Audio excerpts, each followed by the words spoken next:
এই দুনিয়াটা হলো ওয়ান টাইম। কয় টাইম? দেখবেন না অনেক দিন আছে ওয়ান টাইম, যেটা একবার ব্যবহার করলে শেষ। এটার দ্বিতীয়বার ব্যবহার করার কোনো কি নাই, সুযোগ নাই। মানুষের হায়াতটা কি ওয়ান টাইম, একবার মরে গেলে আর জীবিত আর কোনো সুযোগ নাই। যার যার বয়স 40-50 হয়ে গেছে, এদের মনে হচ্ছে আরে আবার যদি 18 বছর হইতো।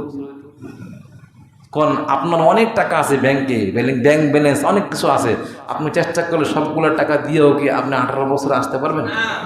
সম্ভব? আওয়াজ মনে হয় পারবেন? সম্ভব না। এই ক্ষমতা কার হাতে? আল্লাহ।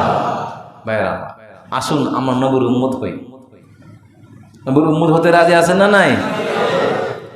নবীর উম্মত হতে হলে নবীর অনুসরণ করতে হবে, নবীর ইত্তিবা করতে হবে। আল্লাহ পাক বলেন, কুল ইন কুনতুম তুহিব্বুনাল্লাহ ফাত্তাবিউনি ইউহিব্বুকুমুল্লাহ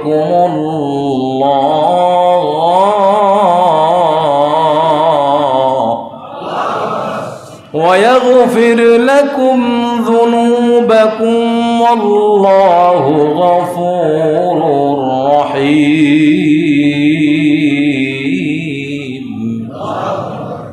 সাহাবায়ে কেরাম জিজ্ঞাসা করে, ইয়া রাসূলুল্লাহ, আল্লাহকে আমরা ভালোবাসতে চাই, আল্লাহকে আমরা পাইতে চাই।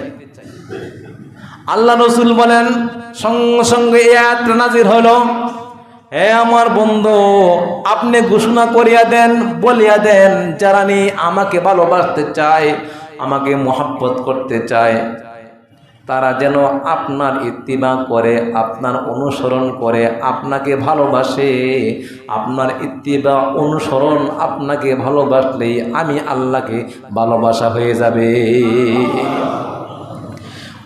নবীর ইত্তিবা করলে আল্লাহ পাক বলেন, ওয়া ইয়াগফির লাকুম যুনুবাকুম, আমি আল্লাহ পাক ওই আপনার উম্মতের, আমার বান্দাগুলোর জীবনের সমস্ত গুনাহ খাতাগুলো আমি আল্লাহ মাফ করে দিব। আল্লাহু গফুর, আল্লাহু রহিম। وقال رسول الله صلى الله عليه وسلم لا يؤمن أحدكم حتى أكون أحب إليه من والده وولده والناس أجمعين।